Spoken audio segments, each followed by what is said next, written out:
A table allows you premium space to store projects and materials. It's also likely the first big build that requires a little planning or plan.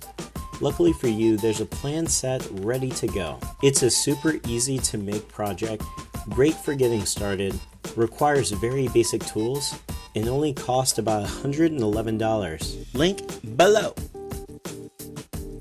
To save some time on this project and fit everything into my car, I bought most of the wood pre-cut at Lowe's. One caveat to this is they need direction and you may not get everything cut perfectly. Luckily with this project, as long as it's consistent, slop is totally fine.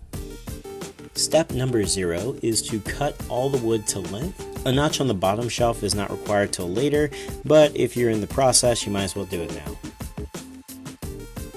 Step number 1 is put together both of the rings. For the construction of this project, you are going to be pre-drilling all of the holes. Sometimes you can buy screws that allow you to just drill it in, but I don't really like to do that. It's good practice, and when you have limited materials, it guarantees that none of the wood splits. The screws I'm using will countersink themselves, so that's going to save a significant period of time, but if you don't have those types of screws, you can use a larger size drill bit in order to bore out some of the hole.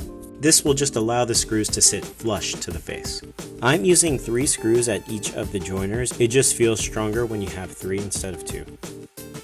Starting with the outside pieces, the long and the short, go ahead and put together the overall ring. Next step, we're going to look at the brackets. If you have slightly different lengths, like having your guy cut it at Lowe's, no worries. Just place the longest ones on the outside and stagger the rest on the inside. That would mean your next longest one is in the middle and your 2 shortest ones are going to be in the center of the middle and the side. Duplicate this process for both rings.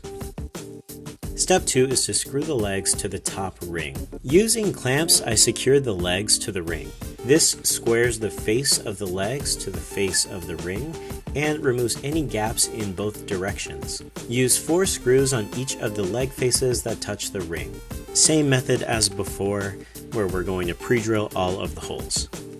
Before placing on the bottom ring, the next step is to slide on the bottom shelf. Due to the way this is designed, the bottom shelf needs to slide on first because it won't fit in any of the side positions for the table. I clamped the bottom shelf to the top ring in order to hold it in position. Step number 4 is to slide on the bottom ring and secure it. I use scrap wood as spacers to level both sides to screw together.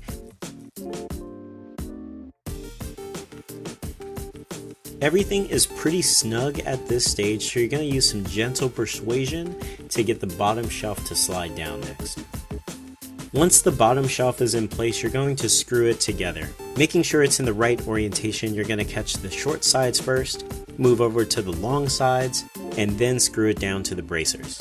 I used 5 screws for all of the center areas and 3 screws on the short side.